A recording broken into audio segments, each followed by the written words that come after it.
Bonsoir à tous et à toutes. Soyez les bienvenus pour notre 27e épisode de webinaire sur la neutralité carbone. Je suis Donald Zebounou, chargé de projet rééducatif à Solar Solutions, une entreprise orientée vers la neutralité carbone et qui offre des services liés à l'énergie solaire. La vision de Solar Solutions, c'est de faciliter la transition énergétique des populations de la sous-région ouest africaine. Solar Solutions a pour mission d'offrir des services liés à l'énergie solaire et de contribuer à l'atteinte de la neutralité carbone, toujours dans la sous-région ouest africaine. Depuis un certain temps, nous organisons des webinaires pour sensibiliser les populations sur les efforts qu'il faut faire pour atteindre la neutralité carbone. C'est donc dans cet objectif que nous nous retrouvons ce soir pour discuter du thème l'engagement des jeunes dans l'activisme environnemental. L'engagement des jeunes dans l'activisme environnemental. Et pour mieux nous entretenir sur le sujet, nous avons le plaisir d'avoir à nos côtés M. Kodjo Sonou Césaire. Qui est-il? Dans un instant, vous aurez le plaisir de faire sa connaissance. Mais avant de lui donner la parole, j'aimerais vous dire que si vous avez des questions, si vous souhaitez interagir à l'occasion de ce webinaire, d'attendre la fin de son intervention, vous posez vos questions. Vous aurez le choix entre appuyer sur la discussion, puis laisser votre commentaire dans la discussion, ou tout simplement en appuyant sur l'émoticône en haut à gauche. Levez la main après avoir appuyé sur discussion pour qu'on puisse vous laisser la parole. Bonsoir à vous, M. Sonou, comment allez-vous? Voulez-vous, s'il vous plaît, vous présenter à nos chers participants? Merci beaucoup. Moi, c'est Césaire Kodjo Sonou. Je suis ingénieur en gestion des crises et catastrophes, président de l'Organisation des jeunes pour l'eau et les changements climatiques. Merci beaucoup. J'interviens auprès des organisations. Oui. Oui, je vous écoute. Allô? Super. J'interviens auprès des organisations sur les questions liées à la résilience climatique, à la réduction des risques de catastrophes liées à l'eau et au climat notamment. Voilà, par le passé, j'ai déjà coordonné des activités qui vont dans ce sens, notamment au niveau de OGEC Bénin, des activités du programme qu'on appelle Progri, programme qui a rassemblé déjà, qui a fait des exploits sur le terrain et qui a sensibilisé et qui a invité à des gestes résilients pour la réduction des risques de catastrophes. Également, j'ai déjà intervenu auprès des programmes internationaux comme le programme du RAGI, qui vise le renforcement des systèmes d'alerte précoce dans la basse et moyenne vallée de l'Ouémé. Merci voilà, beaucoup à vous, Monsieur Kodjo, pour cette présentation. Ça nous fait vraiment plaisir de mieux vous connaître et de savoir que vous avez participé à ces différentes missions à travers tout notre pays pour accompagner la jeunesse béninoise afin que celle-ci soit plus performante. Mais, Monsieur Césaire, que doit-on comprendre lorsqu'on parle d'engagement des jeunes en matière d'activisme environnemental, puisqu'on sait que les jeunes, sans cesse, œuvrent pour la préservation de leur cadre de vie, puisqu'ils savent qu'ils l'ont hérité et qu'ils doivent laisser aux générations qui viennent un cadre communautaire sain. Que doit-on comprendre quand il s'agit d'engagement environnemental de la jeunesse aujourd'hui? Nous vous écoutons. D'accord, merci beaucoup. Quand on parle de l'engagement, d'abord, c'est une action volontaire pour une cause, pour une relation, pour une communauté. L'engagement,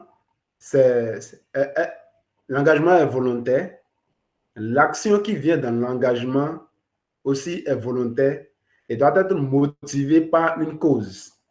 C'est ça. Donc, quand on parle de l'engagement des jeunes maintenant, donc c'est un jeune qui s'engage pour une cause donnée dans une communauté pour un développement de la communauté. Donc, l'engagement implique le développement de la communauté.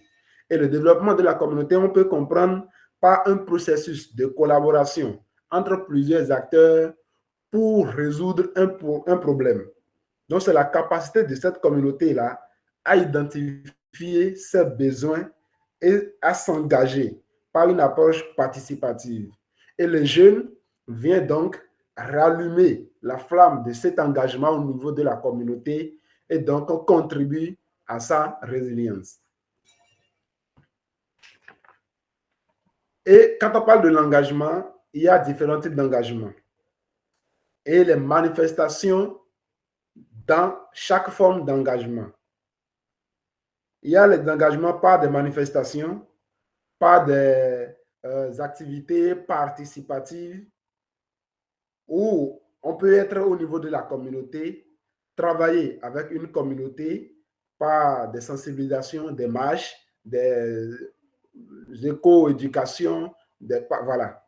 Il y a des activités et de l'engagement par l'activisme, par le digital, par le numérique ou sur des réseaux sociaux. On peut partager ses points de vue, on peut contribuer au développement de la communauté, comme on a décrit tout à l'heure, par des campagnes de sensibilisation, de digitalisation. On invite les autres personnes à s'unir à soi pour répondre aux besoins de la communauté ou pour répondre à un besoin de la communauté. Ça peut être sur les réseaux sociaux comme nous le savons aujourd'hui, TikTok, Twitter, Facebook, LinkedIn et tout ça. Il y a des projets communautaires et c'est ça le nœud de l'engagement des jeunes. Voilà, il y a les projets communautaires et les projets communautaires peuvent être des projets ponctuels comme des projets à grand impact où nous allons pour répondre à un besoin à grand impact. Par exemple, il n'y a pas de l'eau dans la communauté et un jeune s'engage à faire le plaidoyer, un jeune s'engage à mettre en œuvre un projet et à rechercher des financements pour répondre aux besoins de l'eau et de l'assainissement dans une communauté. Voilà. Il y a aussi l'entrepreneuriat vert. Donc, quand on parle de projet de développement, on ne va pas oublier également l'engagement par l'entrepreneuriat parce que tout en entreprenant, on bénéficie, on se fait de l'argent et répond aux besoins de la communauté et on répond maintenant aux besoins de la nature, aux besoins de l'environnement, qui vise donc à la garder, à préserver cette ressource naturelle tout en se faisant de l'argent. Voilà, j'ai déjà parlé des plaidoyers et politiques où on peut participer à des événements, à des conférences internationales par son engagement pour porter la voix de son pays, la voix de sa communauté. Alors, pourquoi il faut s'engager? On peut se demander maintenant pourquoi il faut s'engager. Oui, il faut s'engager pour plusieurs raisons. Il faut s'engager pour plusieurs raisons. Et chacun doit connaître les fondements de son engagement. Pourquoi je m'engage?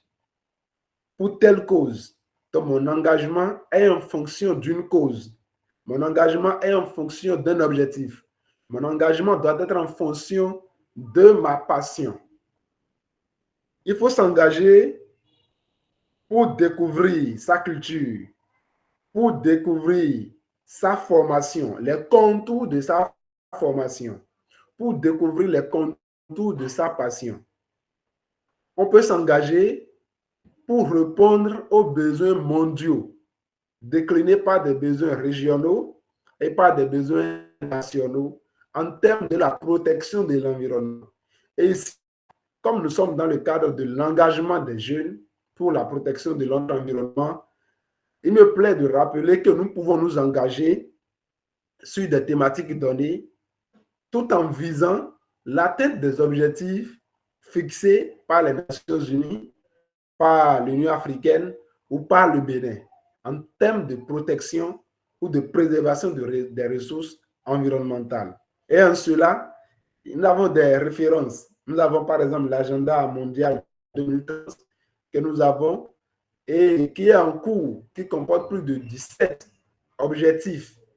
Donc, on peut s'engager tout en se référant à un seul objectif parmi les 17 pour dire, moi, je veux m'engager sur les objectifs du développement numéro 6, par exemple. Moi, je veux m'engager sur les objectifs de développement numéro 17, numéro ainsi de suite. Et mon engagement tout au long de mon parcours s'inspire de ça. Donc, je connais les objectifs, les sous-objectifs de ces grands objectifs-là. Je connais les objectifs de l'Afrique en matière de cela. Je connais les objectifs du Bénin en matière de cela. Et je connais les objectifs de ma communauté. Parce que mon engagement, on avait déjà dit que ça va dans une communauté pour une cause commune, pour aller dans le développement. Il y a également l'agenda africain 2063 qui vise la prospérité de l'Afrique, par exemple. Quelqu'un qui est en agriculture, qui est en agriculture peut se dire que moi, je m'engage pour répondre aux objectifs de la priorité numéro 1, par exemple, de cet agenda qui vise à faire de l'Afrique une Afrique prospère et économiquement stable, hein, à l'horizon 2063. Donc, un agriculteur de tel village, à entendre simplement cela, peut s'engager. Un jeune agriculteur peut s'engager pour dire, moi, je m'engage. Donc, et comme je m'engage, je cherche maintenant à connaître bien les objectifs de l'agenda 2063 et je cherche à connaître les priorités du Bénin. Et les priorités du Bénin, les priorités de ma communauté. Voilà. Donc, je peux m'engager pour cela. Je peux m'engager pour mieux comprendre les contours de cet objectif-là et rechercher les actions, les initiatives qui sont portées par ces à ces différents niveaux dont je viens de parler, que ce soit africain, que ce soit national et que ce soit au niveau local. Voilà. Il faut s'engager pour acquérir de l'expérience. Oui, de l'expérience dans la vie associative. De l'expérience. Et partir de cette expérience-là pour développer son professionnalisme. C'est pourquoi il est très important de s'engager, mais de façon spécifique. Je suis jeune, je m'engage dans telle association, je m'engage dans tel creuset d'échange entre jeunes pour la cause environnementale, mais je sais ce dans quoi je m'engage. Je sais que je m'engage dans l'agriculture parce que je suis agriculteur, parce que j'ai la passion pour l'agriculture, parce que j'ai fait une formation en agriculture et je veux compléter. Donc, je veux développer une carrière en agriculture, en entrepreneur agricole, en plaidoirie agricole, par exemple. Donc, je m'engage dans une association qui répond à ces besoins-là. Il faut s'engager pour créer, pour innover et pour faire développer son leadership. Tout le monde est leader. On découvre mieux encore son leadership quand on s'engage avec une communauté, quand on s'engage avec ses pairs, avec les personnes de sa génération qui portent des initiatives. Oui, j'ai pris l'exemple de l'agriculture, par exemple. Je m'engage dans une association qui parle du développement agricole au Bénin. Il y a des jeunes là qui sont là, ils ont des initiatives, des aînés y sont, ainsi de suite. Donc, je me suis engagé avec ceux-là pour apporter une innovation ou bien quelque chose qui existe déjà, qui existe en moi et que je voudrais faire passer pour connaître. Voilà. Et cela me permet d'acquérir de l'expérience personnellement, d'abord de grandir, de savoir travailler en équipe et de savoir se chercher en équipe entre jeunes. Et comme ça, je grandis. Je fais grandir et j'atteins ma vision professionnelle qui me veut avoir être quelqu'un de professionnel en agriculture et en même temps, je contribue au développement de la communauté, d'une communauté comme je l'ai dit. Donc, il faut s'engager parce qu'on veut être ouvert d'esprit et travailler avec les autres. Mais comment est-ce qu'il faut s'engager? Il faut s'engager comment? Et pour répondre à cette question, je l'ai ciblé en deux grandes catégories. Les questions à se poser avant l'engagement et les choses à faire ensuite. Avant de m'engager, je dois me poser la question peut-être de savoir où est-ce que je me vois dans 3 ans ou dans 5 ans. J'ai une formation actuelle. Je n'ai pas de formation. Je n'ai pas trop été à l'école, mais je suis bon dans tel domaine. Oui, j'aime telle chose. Je sais, je me connais. Ou je fais la liaison entre ma formation ou non. Et je sais là où je vais.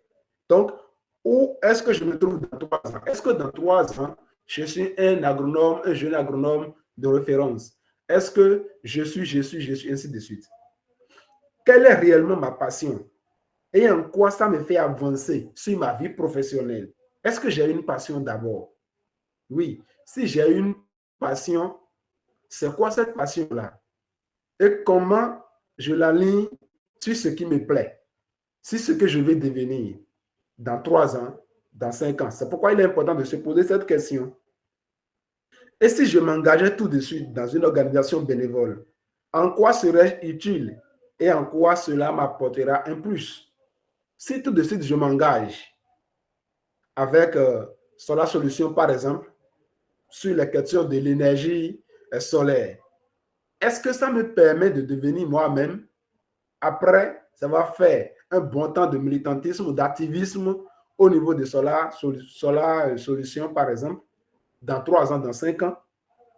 Qu'est-ce que cela m'apporte de plus? L'autre question, qui est ma référence dans l'activisme? À qui je veux ressembler et où je veux travailler? Est-ce que j'ai une référence dans l'activisme? Est-ce que j'ai déjà vu quelqu'un qui a milité ou qui est passé de l'activisme au professionnalisme? Et c'est cela. En quoi il constitue une référence pour moi? Et au Bénin, par exemple, il y en a tellement de jeunes qui inspirent d'autres jeunes, de jeunes qui ont travaillé, qui ont compris très vite qu'il faut partir de l'activisme pour aller au professionnalisme, qui se sont ciblés dans des domaines et qui sont devenus des références.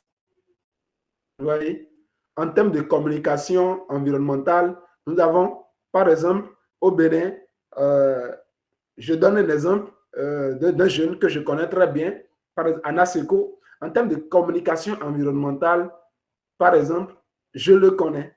Et je sais que lui, il inspire d'autres jeunes dans ce domaine-là. Et il invite les jeunes à communiquer sur ce qu'ils font. Et c'est très important. Lui, il peut constituer ma référence. C'est un exemple. Quelqu'un d'autre, dans le domaine de l'eau, dans le domaine de tel, peut m'inspirer. Et là, je le garde comme une référence. Et ça peut être au niveau du Bénin, au niveau régional et au niveau mondial, tout en l'alliant sur ma vision professionnelle.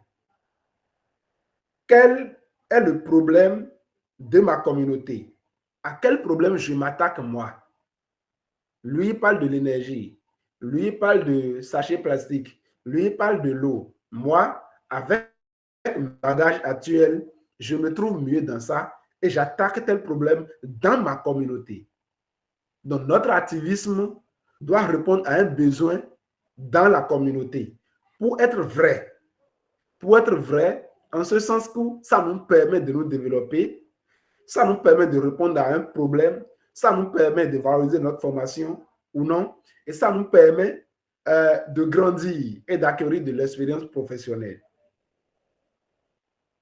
Lorsque je me pose cette question-là et je trouve des réponses, ça veut dire que je suis sur la bonne voie de m'engager ou je me suis bien engagé.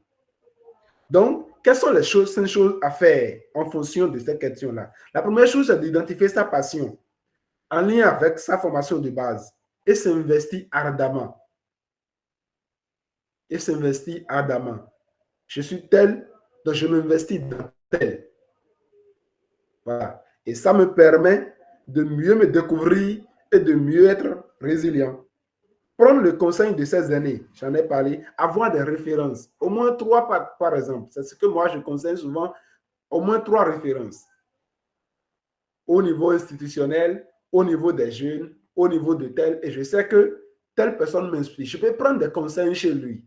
Je peux lui demander, dans mon activisme, comment je peux bien profiter de mon activisme, de mes actions de plaidoirie, de mes actions de sensibilisation, et l'aligner sur ma vision professionnelle. Sans quoi, mon engagement ne peut être vrai. Parce qu'au coup, ça peut constituer un obstacle. Parce qu'au détriment de l'engagement pour la cause communautaire, j'ai aussi mes besoins. Alors, si cet engagement devient mon activité principale ou mon objectif de carrière principale, ça va devenir simplement et légèrement une cause de tous les jours. Donc, il faut cultiver sa discipline personnelle et avoir une motivation sans faille et avoir un goût prononcé de l'échec. Oui, c'est ça. Ça, quand on s'engage, il faut aimer l'échec. Il faut aimer l'échec, il faut l'aimer encore. J'aime bien, moi, cette citation de Nicolas Sarkozy qui dit que si tu échoues, si tu oses encore, tu monteras tout haut et tu rencontreras le succès. Il va même jusqu'à dire que lui, il a connu plus de succès, plus d'échecs que de succès. Le succès, c'est quelques, mais l'échec, ça a été tous les jours. Voilà. Donc, ce sont les activistes sont en réalité ceux-là qui découvrent, qui osent, qui échouent et qui se reprennent. Et c'est ça. Lorsque je suis dans une organisation, ça doit être, je ne dirais pas une dévotion, mais je dois avoir un goût pour ça. L'échec. Parce que à chaque fois que j'échoue et je me reprends, j'ai fait l'effort de grandir. J'ai grandi et je développe ma résilience. Oui, le bénévolat, il faut chercher de l'argent pour développer son bénévolat parce que tout n'est pas gratuit. Pour se connecter ici en tant que jeune, c'est de la connexion. Donc, je ne dois pas faire le lien entre mon activisme tout de suite et de l'argent. C'est deux choses qui ne sont pas de pair. Parce que ce que je veux faire, je me sacrifie. Et récemment, je faisais un post, moi personnellement, sur Facebook et sur mes réseaux, et je disais que le bénévolat n'existe pas. Parce que tout ce que tu dépenses dans ton engagement, dans ton activisme, tu récupères toujours. Si et seulement si tu l'as bien aligné, comme on a dit. Alors, quelles sont les compétences clés que nous développons lorsque nous nous engageons? Il y a des compétences clés que nous développons lorsque nous nous engageons. Et ces compétences-là sont recherchées après lorsque nous voulons être recrutés ou bien nous désirons avoir un poste. Il y a le leadership. Pour des postes de terrain, par exemple, quelqu'un qui a eu la chance de travailler dans des organisations de façon bénévole, celui-là développe déjà une certaine capacité de leadership parce qu'on lui a confié des tâches. Il a été résilient, il a travaillé sous pression, il a conduit, il a coordonné. Donc, on développe le leadership. On développe la capacité de communication. Oui, tu ne peux pas être activiste sans communiquer. Ce n'est pas possible. Parce que ce que tu reçois, ce que tu vois sur le terrain, ce que je constate sur le terrain, c'est ce à quoi j'appelle les autorités, c'est ce à quoi j'appelle les collaborateurs, c'est ce à quoi j'appelle les ONG, les partenaires à réfléchir avec moi pour apporter une solution. Donc, on développe forcément la capacité de communication. On développe le travail, la capacité de travail sous pression, la capacité d'analyse et de créativité. On développe l'esprit d'équipe. Voilà, et la résilience en milieu professionnel. Et aujourd'hui, lorsque des postes sont souvent lancés pour être occupés, il y a ces compétences dont je viens de développer, on trouve au moins 3, 4 compétences dedans. On va te demander d'avoir une capacité de communication, un sens de leadership, l'esprit de travail en équipe. Et c'est très important. L'esprit de travail, ça là, on ne peut pas le voir si on n'est pas déjà, sans être recruté, travailler avec une association, une organisation qui milite pour une cause où on nous a confié des tâches, on nous a donné des coordonnées. Voilà. Et de travailler réellement. Souvent, trop souvent, nous voyons des engagements sans but et sans spécialisation. On s'engage dans tout, on est spécialiste de tout, alors qu'on est spécialiste de rien. Ça, c'est le premier défi. La première difficulté. Lorsque mon engagement n'est pas spécifique, ça ne peut pas porter du fruit. J'irai dans tous les sens et je me découragerai très vite parce que ça ne me fait pas grandir dans ma vision professionnelle. C'est très important. Il y a le manque de détermination. Oui, déjà que mon engagement est sans but et sans spécialisation, je ne suis pas déterminé. Il y a la recherche d'opportunités d'argent immédiatement. Quand on s'engage et on a envie de découvrir les projets communautaires, on a envie de travailler, de voir les autres, tout de suite, on veut commencer par voyager également. Tout de suite, on veut commencer par rentrer des financements pour les projets. Et quand c'est cette motivation qui est en soi, on n'est pas forcément déterminé pour une cause vraie, mais en réalité pour des opportunités. Là, on devient opportuniste. Le découragement aux premiers échecs, ça, nous en avons parlé. Le manque de formation, manque de moyens financiers et matériels, manque d'engagement dans les travaux de son organisation, voir les dirigeants comme les profiteurs. Oui, lorsqu'on n'est pas engagé de vrai, on voit les autres comme des profiteurs, on ne veut plus se soumettre, on ne se forme plus. Alors que le vrai engagement part de la formation, le vrai engagement part de la détermination, le vrai engagement part des échecs et la motivation perpétuelle. Alors, donc, si j'essaie de faire un schéma en un triangle équilatéral, je vois comme le premier côté à l'engagement, d'accord? Si je le place au sommet, je vois en même temps le sacrifice et je vois l'impact. Et c'est l'ensemble de tout cela qui constitue le triangle. Si je dois le définir, je dois résumer l'engagement des jeunes comme ça. Donc, un jeune qui s'engage dans la préservation de l'environnement, c'est ce jeune-là qui se sacrifie dans une association, dans une équipe, pour des causes communes, dans sa localité, dans des localités où des gens rencontrent des vrais problèmes, qui lient sa passion à lui, ou sa formation de base, ou dans quoi il se fait, où il veut se faire développer. Et c'est en s'engageant, en passant par ce sacrifice, que le jeune développe un impact. Et cet impact-là constitue en même temps de levier pour son développement professionnel. Et j'aime bien cet adage qui dit que pour trouver sans chercher, il faut longtemps chercher sans trouver. Cela voudra dire que lorsque je m'engage de vrai, je développe ces compétences, j'essaie de donner tout le meilleur de moi et ainsi, moi aussi, je grandis et je me fais grandir, j'inspire les autres et les gens me font confiance et je développe ma carrière, je développe ma vision et je développe mon leadership. Pour finir, je vais rappeler cette citation de Thomas Sankara qui nous dit que une jeunesse mobilisée est dangereuse. Une jeunesse mobilisée est une puissance qui effraie même les bombes atomiques. Oui, si nous sommes mobilisés pour les causes environnementales, si nous sommes mobilisés pour les causes du développement de notre communauté, nous devenons ainsi une puissance qui peut effrayer toutes les bombes, c'est-à-dire toutes les menaces environnementales qui peuvent effrayer même tous les obstacles que nous rencontrons aujourd'hui pour faire passer nos communautés à une autre étape supérieure de la résilience. Voilà. Soyons des jeunes mobilisés, soyons nous-mêmes, soyons vrais et je nous souhaite de bons engagements, de vrais et qui nous font grandir pour notre vision professionnelle.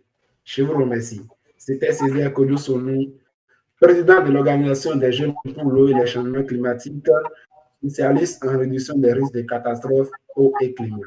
Merci.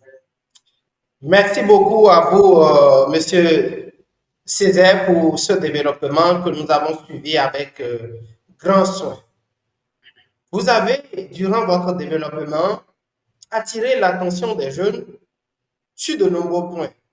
Et à présent, chers amis, chers participants, vous qui êtes sur cette plateforme avec nous, l'occasion vous est donnée de poser directement vos questions à M. Césaire pour qu'il puisse répondre. Je vois que nous avons avec nous de précieux amis un peu partout du Canada, de la France et même le cercle vertueux est avec nous.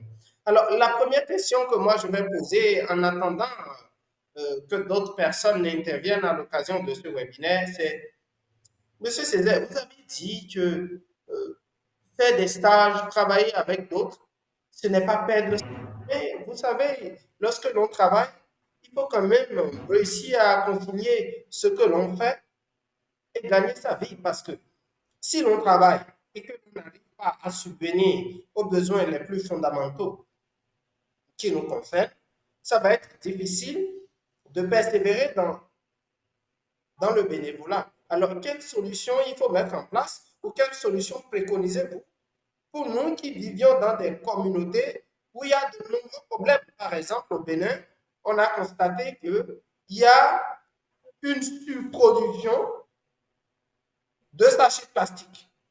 Un des phénomènes qui accroît ce phénomène, c'est par exemple la vente de BioWater, qui est de l'eau en sachet que nous vendons. Et une fois qu'une personne a fini le contenu, il jette le sachet plastique par là, dans la rue et un peu partout. Et ça, c'est un problème. Alors, si je décidais de me lancer dans la résolution de ce problème environnemental, alors que j'ai aussi des besoins, pour satisfaire mes besoins les plus élémentaires, que manger, me loger, m'habiller et tout au moins me déplacer. Comment je pourrais faire puisque je désire le faire? Qu'est-ce que je dois faire? Monsieur Semi, nous vous écoutons. Merci beaucoup. C'est la grande question d'ailleurs, hein, je l'ai évoqué brièvement, au niveau de l'activisme des jeunes. C'est ça. Puisque je dois répondre à mes besoins quotidiens, je dois mener à une cause commune pour une communauté, répondre à un besoin, ça devient difficile. Alors, ce qui nous motive en premier, ce n'est pas notre quotidien. Lorsque nous engageons dans l'activisme, ça je l'ai dit, ce qui nous motive premièrement. Seulement que je dois avoir une idée que je veux partir de là pour atteindre un niveau. Et me dire, accepter le fait que tout de suite, j'ai besoin de développer d'autres moyens d'à côté pour soutenir ce que je fais maintenant. C'est très important. Je dois développer d'autres moyens d'à côté. Je reste sur l'exemple que vous avez donné sur les sachets plastiques, par exemple. Je veux faire de l'activisme pour la lutte contre les sachets plastiques dans une ville. Alors, si tout de suite, je n'ai pas de moyens pour me nourrir, pour satisfaire mes besoins actuels, qu'est-ce que je veux proposer comme service dans ça? Est-ce que je peux commencer à rassembler des bidons plastiques et ça devient une activité pour moi à côté, puisque cette activité, par exemple, au Bénin, à Cotonou, nous le voyons, des enfants, des jeunes qui le font, on ramasse des sachets plastiques sur des tas d'ordures. Est-ce que mon engagement me permet de le faire ça également? Et moi, je le fais de manière très professionnelle. Je collecte ça et je vais commercialiser à ceux qui prennent. Ça peut devenir un à côté. Ou je développe une autre activité extra sans oublier mes objectifs. À un moment donné de ma vie, par exemple, moi, je l'ai fait. Je voudrais m'investir dans l'engagement de ma communauté, répondre à un besoin spécifique en agriculture, en eau, assainissement, tout ça. Mais je me suis lancé dans la commercialisation du riz local de ma communauté. Et pendant ce temps que je faisais ça, ça me permettait d'avoir mes déplacements et de suivre des webinaires, d'acheter mes forfaits. Voilà. Donc, nos à côté nous permettent de développer d'autres idées. Mais la première des choses, c'est de savoir que notre activisme n'est pas payable tout de suite. Et ça fait partie du processus pour grandir. Merci. Je ne sais pas si j'ai été assez clair. Merci beaucoup. Vous avez été assez clair. Hein? Vous avez répondu à la question. Il nous faut donc développer en parallèle une autre activité, une activité secondaire qui puisse, pendant un certain temps, nous soutenir pour que nous puissions progresser dans notre activisme environnemental. Nous avons très bien compris.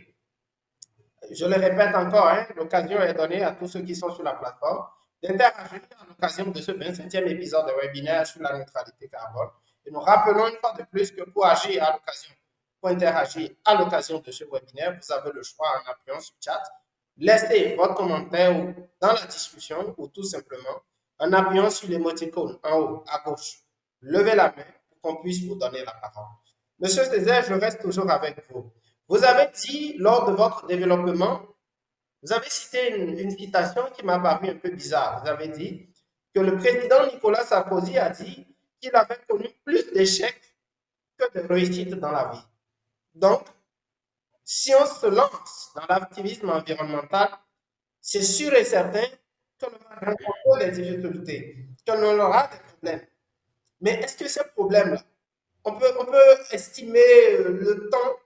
Est-ce qu'on peut donner une certaine estimation? Est-ce que vous préconisez des solutions pour mieux s'en sortir, ou plus vite s'en sortir? Qu'est-ce que vous préconisez? qu'est-ce qu'il faut faire pour contrer ces difficultés, puisque, vous l'avez dit, hein, c'est inévitable.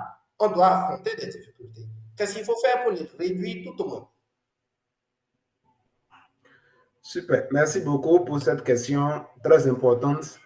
Et d'avoir la vraie définition de l'échec,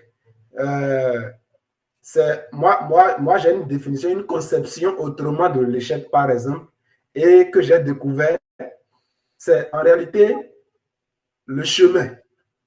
Le chemin. Donc, pour répondre à la question proprement dite, ce que je préconise, c'est le sentiment ou l'altitude après cet échec-là. C'est ça qui est important. Quelle est l'altitude après l'échec? Parce que ce qui est sûr et certain, tu vas échouer. Dans l'activisme ou dans le militantisme, on postule beaucoup à des choses. On postule beaucoup à des conférences, on postule beaucoup à des programmes de développement ou programmes de financement. Voilà. Et tu vas travailler. Avant de postuler, tu prends tout un temps, tu prends tout un mois, toute une semaine à préparer la candidature, à y travailler, retravailler, aller sur le terrain, collecter des informations avec les communautés et tu fais tout ça. Tu te donnes le meilleur. Tu vas rencontrer même des institutions en charge du domaine pour demander les recommandations. Et voilà, tout cela. Et tu fais ça, et tout ce que tu reçois après cette candidature-là, c'est. Il y a un mot souvent qui vient en anglais. Voilà, unfortunate play, quelque chose. Bien, voilà, tu reçois, désolé, nous ne sommes pas en mesure de répondre compte tenu du nombre, ou bien c'est 3000 candidatures et nous, sans vous décourager, et à chaque fois, c'est ce que tu reçois.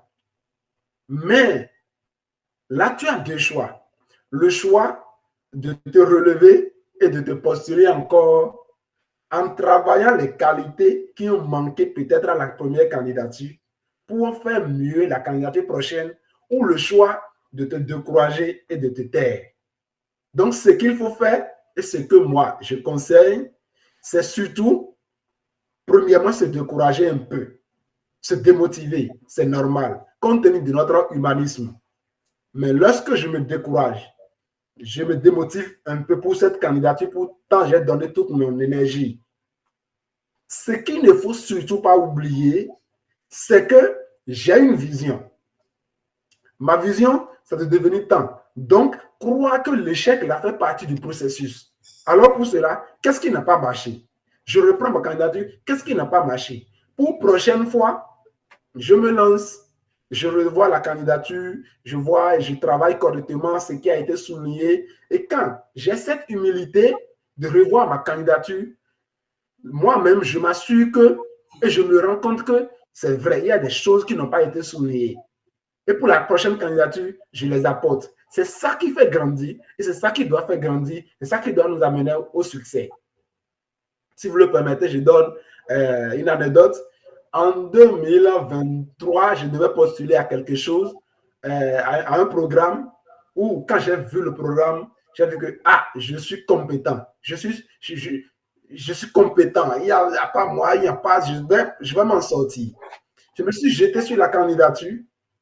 J'ai commencé, j'ai rempli le formulaire, j'ai dit, bon, ça là, moi j'ai déjà fait ça. Viens, on va travailler ta candidature. On commence à travailler la candidature. Je me rends compte que même ce que je savais, j'étais très sûr de moi, il y avait des fautes dedans. Je disais des choses que je me disais, si c'est moi-même, j'ai dit ça. Voilà. Donc, cette attitude de vouloir reprendre ça et de prendre conseil nous fait grandir. Donc, j'échoue encore, mais je crois que ça fait partie du processus pour rencontrer le succès. Et c'est ce que j'expliquais par la citation du président Nicolas Sarkozy, qui disait que les quelques succès que lui a eu, voilà, c'est minoritaire.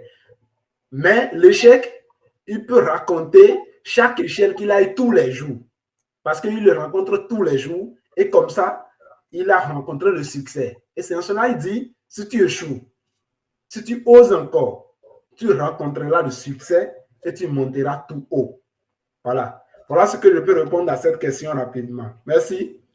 Merci beaucoup à vous, Monsieur Kodjo, pour ces développements, pour ces explications renforcées que vous avez apportées lors de ce webinaire. Alors, nous avons une question qui nous vient de Jordan Beaupère. Je le lis, il dit merci pour votre développement.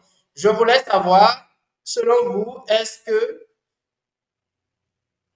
ce qui dissuade parfois les tentatives activistes, ce n'est pas le climat socio-culturel? On a parfois l'impression que culturellement, on ne se fait pas confiance. Ah, ce n'est pas fou, hein. Est-ce qu'il n'y a pas aussi un peu ça, notre environnement socio-culturel qui ne facilite pas les choses? Est-ce qu'il n'y a pas ça? Merci beaucoup à M. Jordan pour cette question. C'est tout à fait vrai. Tout à fait vrai. Et entre jeunes, si je prends le cas des jeunes, puisque nous sommes dans le cadre de la jeunesse, ce climat est beaucoup plus tendu. On ne se fait pas du tout confiance. Et ça fait que la collaboration est bâclée. Puisque la collaboration est bâclée, nos projets sont bâclés. La motivation est bâclée. Notre climat, nous avons grandi dans un environnement où il y a trop de la méfiance. Et compte tenu de ce que nous avons subi ou nous subissons chez les autres, nous voulons les instaurer chez nous et nous méfions de tout. Et puisque nous nous méfions de tout et de tout le monde, nous ne grandissons pas. Nous rencontrons des obstacles. Le simple fait de vouloir postuler à un tel projet dans sa communauté et de ne pas chercher à rencontrer l'autre qui a déjà travaillé dans la communauté par peur de lui arracher son projet est déjà très grave, par exemple. Alors que celui qui a déjà travaillé dans la communauté a beaucoup à te dire sur le sujet là. Donc, c'est tout à fait normal et c'est tout à fait vrai ce que M. Jordan a souligné. Le climat socio-culturel ne nous permet pas et ne permet pas à la jeunesse de vraiment collaborer. Et si on prend les causes environnementales, c'est beaucoup plus la collaboration qui permet de lever et de partir d'un point à un autre point. On doit soumettre un projet, par exemple, en équipe. Je ne connais pas tel monsieur, monsieur Jean, monsieur Jacques, monsieur Isaïe. Moi, j'ai les compétences en eau assainissement. Lui, il a des compétences en innovation technologique. L'autre a des compétences en gestion de projet. Comment est-ce que nous allons nous retrouver autour de ce même projet, partager la même vision et travailler sur la candidature et aller de l'avant pour apporter un plus à la communauté? S'il n'y a pas un climat de confiance, on ne peut pas rencontrer le succès. Ça, là, autre chose. Lorsque nous dépassons cette étape et nous réussissons, et en plus, on a le financement, c'est là que tout le problème commence. Donc, ça veut dire qu'il y a un problème de connaissance de soi et de confiance et de manque de confiance. Et c'est en cela, j'insiste, que lorsque nous engageons dans des associations, dans des ONG, l'humilité, le partage de confiance et le respect de l'hiérarchie est très important pour apprendre à soi-même à développer son climat de confiance. Lorsque je fais confiance aux autres et je garde que tout ce que je vais subir, ça fait partie du processus. Et c'est l'humilité qui nous fait dire cela et qui nous fait avancer. Voilà, Merci, merci beaucoup. merci beaucoup, mais je suis pas totalement satisfait. Pourquoi j'ose le dire, hein? C'est vrai que nous vivons dans un système socioculturel particulier, mais est-ce qu'il ne serait pas bien, Monsieur Sonou, dès que l'on décide de se mettre ensemble là, de former une association entre collaborateurs, entre passionnés d'environnement, de mettre par écrit des thèmes, des clauses, des articles, de les mettre par écrit. Ah, donc, nous allons construire ensemble un projet. J'ai telle compétence, vous avez aussi telle compétence. Vous avez déjà un peu plus d'expérience que moi je n'en ai pas suffisamment. Bon, voilà, si on décide de se mettre ensemble, puisque c'est moi l'apporteur de projet, bon, nous allons travailler en suivant de telles normes. et on met tout par écrit. Je sais que nous n'avons pas cette habitude au Bénin de souvent écrire des thèmes, écrire des accords signés. S'il faut aller, il faut, c'est pas s'il le faut, il faut aller au tribunal, légaliser ces accords et les garder au cas où. Parce qu'on a un proverbe qui dit la confiance n'exclut pas le contrôle. J'ai beau être humble. Est-ce que les autres auront suffisamment d'humilité comme moi? C'est une question que je m'interroge. Est-ce que vous pensez que ma démarche à moi, elle est mauvaise ou l'humilité suffira seule? Non, votre démarche est complémentaire plutôt. C'est complémentaire. Puisque avant de s'engager avec quelqu'un sur un contrat ou sur un protocole, il faut d'abord développer un tout petit peu de confiance en la personne. Surtout quand il s'agit des ressources financières, la gestion des ressources financières pour une cause commune. Donc, je sais que telle personne avec moi, on peut s'accorder. Et c'est en cela que ce que vous dites est très important. Malgré notre petite confiance déjà, il faut établir un protocole. C'est très important. Et c'est vrai, nous n'avons pas cette habitude-là. Et c'est cela qu'il faut développer si effectivement nous voulons travailler dans un climat de confiance et régler nos problèmes par nous-mêmes. Peut-être pas forcément au tribunal, comme vous l'avez dit, mais un protocole d'accord entre équipes. Mais la plupart du temps aussi, pourquoi je n'ai pas trop insisté au début sur ça, lorsqu'on a des appels à candidature, des projets, des choses à faire ensemble, c'est souvent dans des délais restreints où on va dire, vous devez soumettre à telle chose dans un mois. Et pendant ce temps, il faut aller sur le terrain.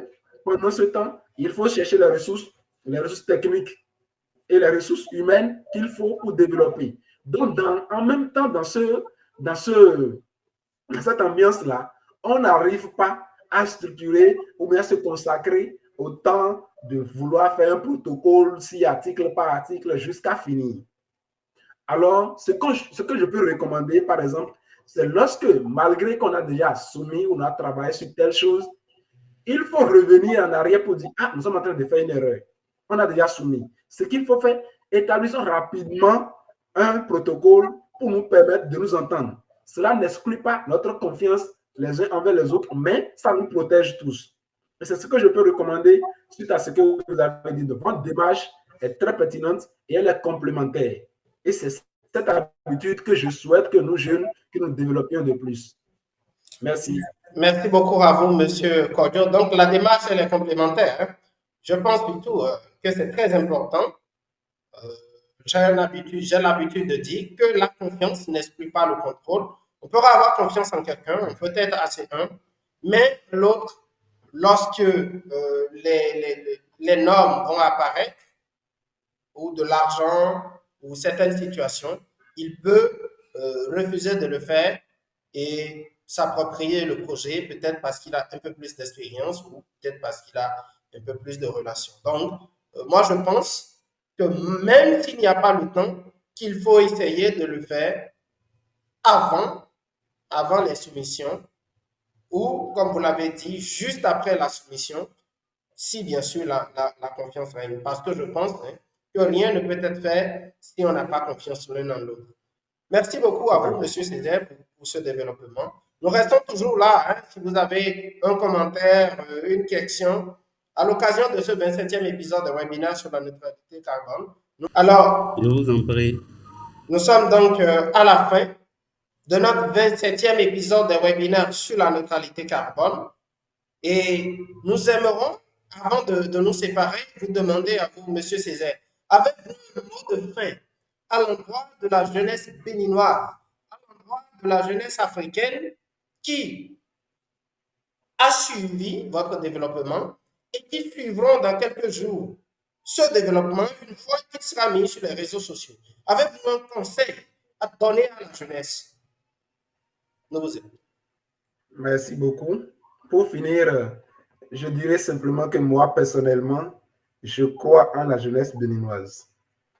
Je crois en la jeunesse africaine pour transformer les menaces en opportunités. surtout en matière de protection de l'environnement. Nous avons affaire, je nous souhaite des engagements vrais et sincères, des engagements qui nous avancent dans notre vision professionnelle et qui nous font grandir pour ne pas vite se décourager et de laisser tomber. Vive la jeunesse béninoise, vive la jeunesse africaine. Je nous souhaite de passer de très bons engagements dans nos associations, dans nos communautés et de contribuer au développement de notre communauté. Merci. Merci beaucoup à vous, Monsieur Kodjo, pour ce développement, pour avoir accepté de passer tous ces 3 derniers mois à développer avec nous ce contenu que vous avez développé avec joie au profit des populations et communautés béninoises. Nous vous remercions très sincèrement pour cet apport que vous apportez à la jeunesse africaine et nous espérons bien évidemment qu'elle servira de base pour que de nombreux jeunes puissent se lancer, bien que ce ne soit pas facile, parce qu'il y a un adage qui dit qu'à force de chercher, on finit par trouver. Nous sommes donc à la fin de notre 27e épisode de webinaire sur la neutralité carbone et nous remercions tous les participants. Et nous rappelons une fois de plus que vous pouvez nous suivre sur nos différents réseaux sociaux, Facebook, LinkedIn, Instagram, dont les liens ont été partagés dans la discussion et que vous pourrez copier afin de vous orienter vers ces différentes plateformes où nous allons bien évidemment envoyer le présent webinaire, mais aussi sur lesquels vous aurez les renseignements sur les futurs webinaires que nous allons développer. Vous pouvez également nous écrire directement si vous souhaitez entrer en contact avec Solar Solutions au plus 229 60 22 94 94. Le plus 229 22 94 94 ou tout simplement en nous écrivant à l'adresse mail secrétariat.solarsolution@outlook.com. secrétariat.solarsolution au pluriel @outlook.com. Merci à tous et à toutes d'avoir été des nôtres et au revoir.